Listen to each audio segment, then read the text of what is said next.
Hello and welcome, finally, to Art and Object's first Important Paintings in Contemporary Art auction for 2020. This is, of course, an auction that we had hoped to bring you in early April, which is now finally going to be able to be held on Thursday, the 21st of May.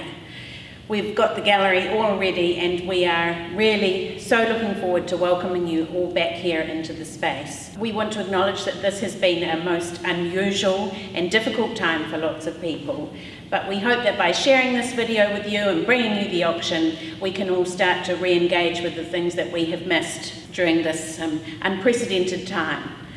So we'll take you through a few highlights of the auction, and of course we'll be on view from this Friday, the 15th of May at 9 AM and over the weekend, Saturday and Sunday, 11 till 4.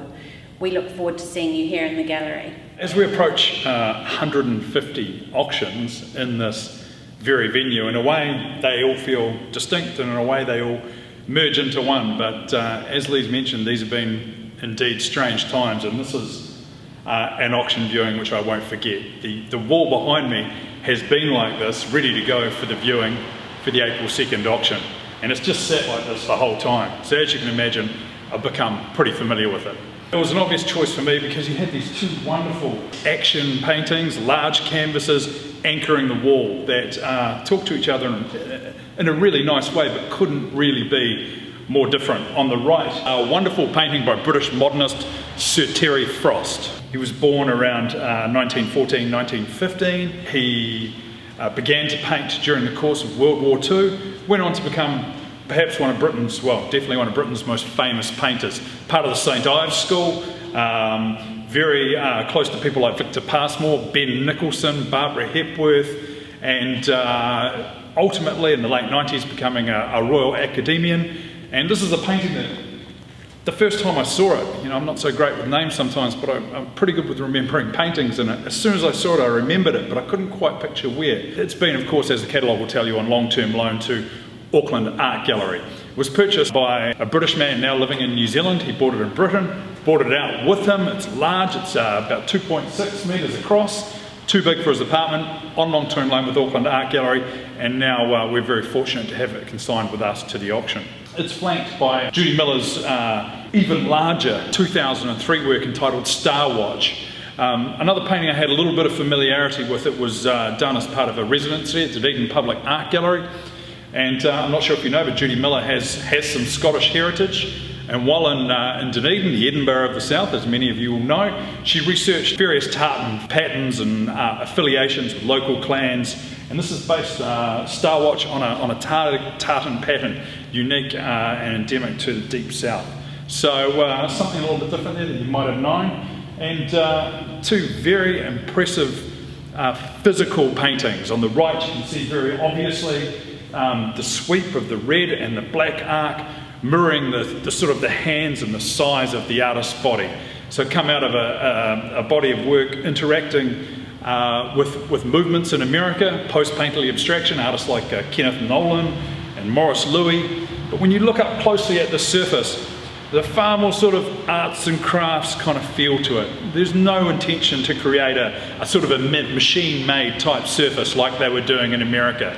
So just a fascinating bit of international art history, something that will probably never happen again, and we're very, very blessed to have a major work by one of England's most important painters. We've been blessed with this consignment of some fairly special Don Binney paintings in the last few years. You might remember a couple of years back we had a wonderful suite of 3 paintings in the late 1960s, including the large-scale Pi Waka Waka, which made the record price at the time. This particular work is an absolute pleasure to have.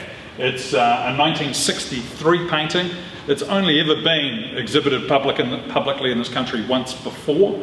That was back in Auckland's Icon Gallery in the year it was painted. It was purchased by a lovely couple, now sort of living in southern Australia. They've had the painting ever since, so obviously just one owner, and it is in beautiful condition. As you can see, it absolutely radiates beyond the surface, and when you get up close, it's a real tour de force of Binney's mature painting style of the 1960s. You can see paint sort of combed paint applied with the spatula, paint brushed. You've got this wonderful subject so dear to Binny's heart, of course, Te Henga Lake on Auckland's west coast. In the foreground you have the matuku, or the Australian bittern, a bird perhaps you're far more likely to hear rather than see, known for its booming voice and very shy, but as you can see there, dominating there in the foreground of Te Henga Lake.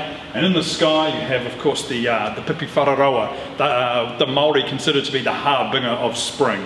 And just an absolutely beautiful painting, beautifully resolved, and a lovely slice of New Zealand's art history of the 1960s.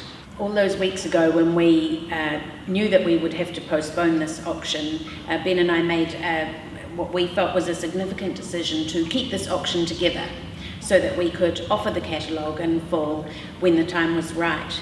And so we've had plenty of time to kind of contemplate the works included in this sale and to admire them. And one thing that has struck me about a number of the works in this sale is that given the variety of contemporary art included in this auction, it's amazing how things that you wouldn't necessarily imagine would work together can look so strong and fantastic hanging on a wall like the one just behind me. Interestingly, two of the artists with paintings on these walls have chosen to represent views almost from above. Two wonderful examples of Robert Ellis's motorway paintings, and then to the end of the wall, Tos Wollaston's wonderful sort of panoramic view from above, juxtaposed with a fantastic example by Rosalie Gascoigne and perhaps most obviously Walter Whitlow directly behind me by Peter Stitchbury. Such a strong example of this artist's ability with portraiture. I hope that this has been an interesting and a useful entree for you back into the world of Art and Object and the auction that we are bringing to you on Thursday the 21st of May. We do look forward to seeing you.